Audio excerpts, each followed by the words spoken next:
There were two young boys named Trevor and Will. They spent most of their summer vacation hanging around town looking for things to do. One hot August night, the boys were sitting on a fence by the main road.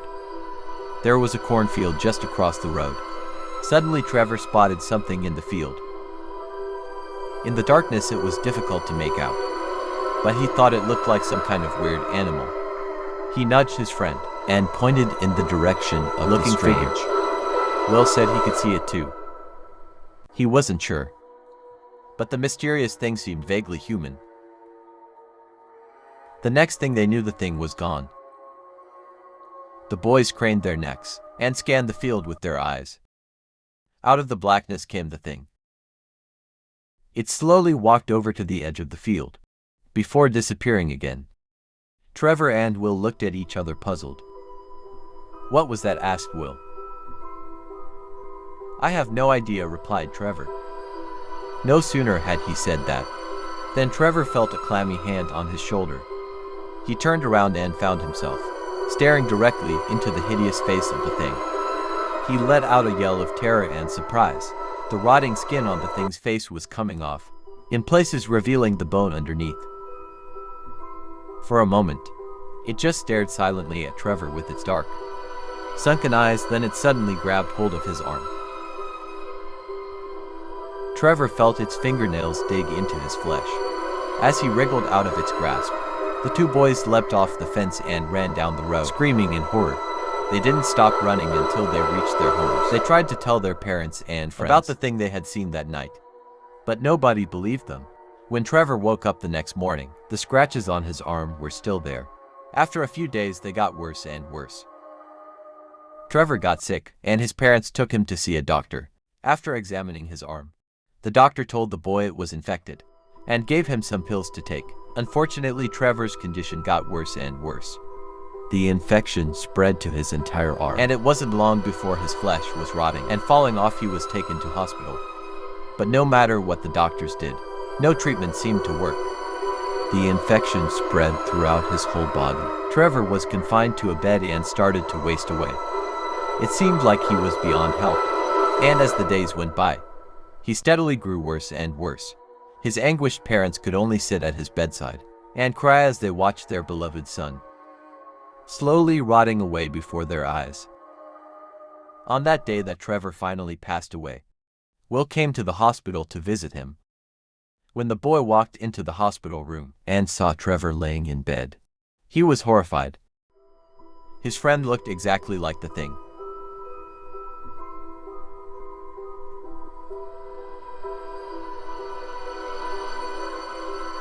A girl driving the old blue sedan was a senior at the high school.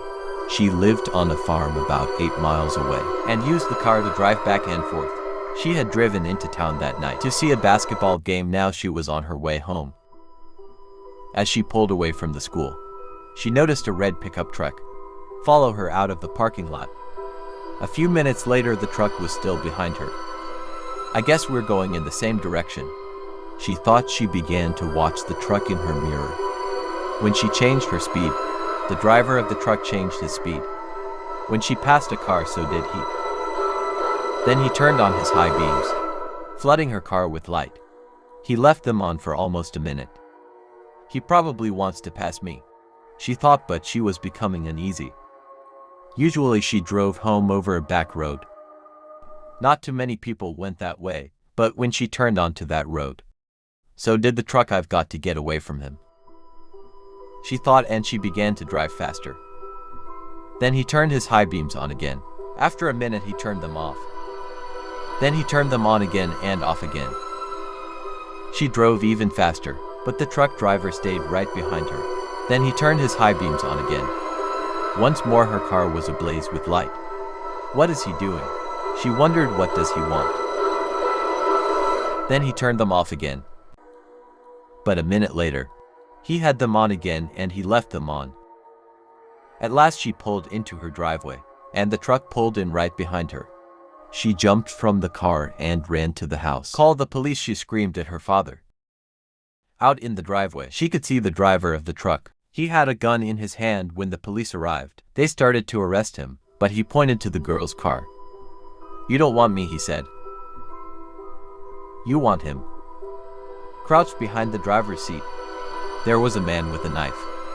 As the driver of the truck explained it, the man slipped into the girl's car just before she left the school. He saw it happen, but there was no way he could stop it. He thought about getting the police, but he was afraid to leave her, so he followed her car each time. The man in the back seat reached up to overpower her. The driver of the truck turned on his high beams. Then the man dropped down, afraid that someone might see him.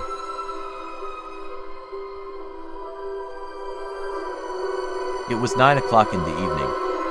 Everybody was sitting on the couch in front of the TV. There was Richard, Brian, Jenny, and Doreen, the babysitter. The telephone rang. Maybe it's your mother, said Doreen. She picked up the phone before she could say a word. A man laughed hysterically and hung up. Who was it? Asked Richard. Some nut, said Doreen. What did I miss? At 9:30 the telephone rang again. Doreen answered it. It was the man who had called before.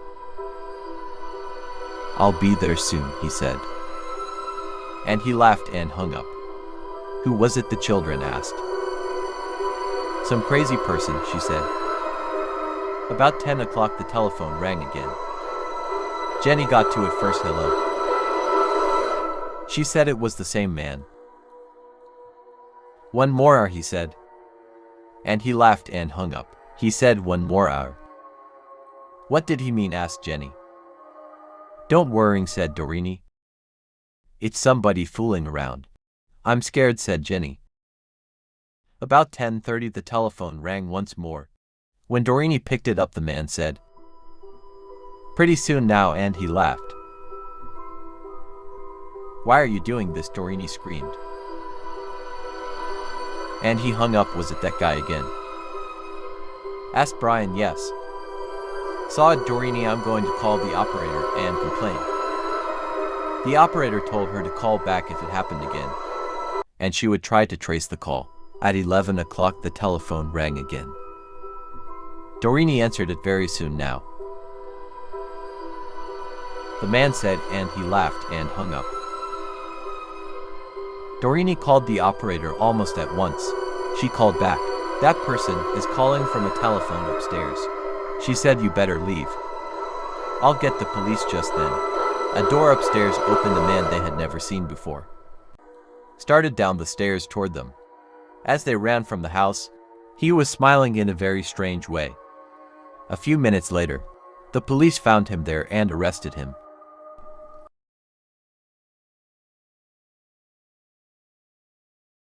Donald and Sarah went to the movies.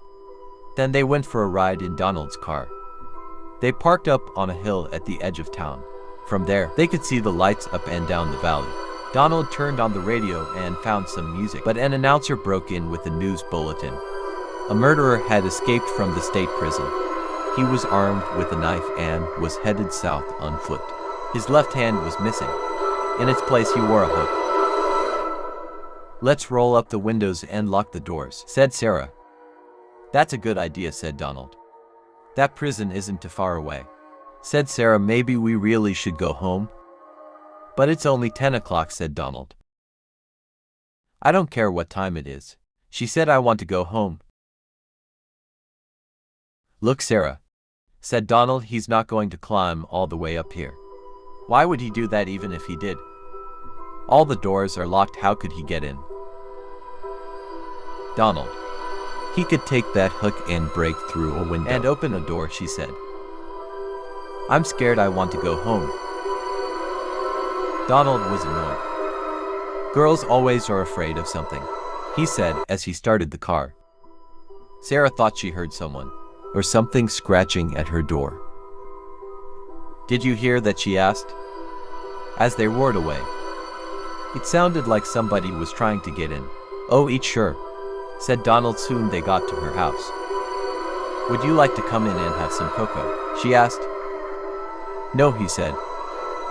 I've got to go home. He went around to the other side of the car. To let her out, hanging on the door handle was a hook.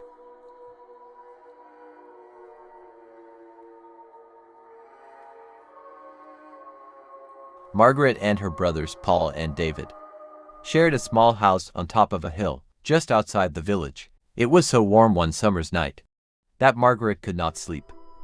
She sat up in bed in the darkness of her room, watching the moon move across the sky. Suddenly something caught her eye.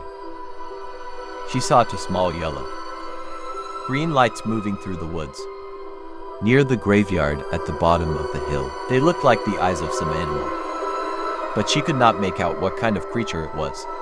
Soon the creature left the woods and moved up the hill toward the house. For a few minutes Margaret lost sight of it. Then she saw it coming across the lawn toward her window. It looked something like a man, and yet it didn't. Margaret was terrified. She wanted to run from her room, but the door was next to her window. She was afraid the creature would see her and break in before she could escape. When the creature turned and moved in another direction, Margaret rushed to the door. But before she could open the door, it was back. Margaret found herself staring through the window at a shrunken face like that of a mummy. Its yellow-green eyes gleamed like a cat's eyes. She wanted to scream, but she was so frightened that she could not make a sound. The creature broke the window glass, unlocked the window and crawled inside. Margaret tried to flee, but the creature caught her. It twisted its long bony fingers into her hair, pulled back her head and sank its teeth into her throat. Margaret screamed and fainted. When her brothers heard her piercing scream, they rushed to her room, but by the time they got the door unlocked, the creature had fled. Margaret lay on the floor bleeding and unconscious, while Paul tried to stop the bleeding. David chased the creature down the hill toward the graveyard, but soon he lost sight of it. The police thought it was the work of an escaped lunatic who believed he was a vampire. When Margaret recovered, her brothers wanted to move to a safer place where it would be harder to break in, but Margaret refused. The creature would never come back. She was sure of that, but just in case. Paul and David began to keep loaded pistols in their rooms one night. Months later, Margaret was awakened by a scratching sound at the window. When she opened her eyes, there was the same shrunken face staring in at her that night. Her brothers heard her cries. In time they chased the creature down the hill, and David shot it in the leg. But the creature managed to scramble over the graveyard wall and disappeared near an old burial vault. The next day Margaret and her brothers watched as the sexton of the church opened the burial vault. Inside was a horrifying scene. Broken coffins, bones, and rotting flesh were scattered all over the floor. Only one coffin had not been disturbed. When the sexton opened it, there lay the creature, with the shrunken face that had attacked Margaret. The telltale bullet was in its leg. They did the only thing they knew of to rid themselves of a vampire. The sexton built a roaring blaze outside the vault and fed the shrunken body to the flames. They watched the body burn until nothing remained but ashes.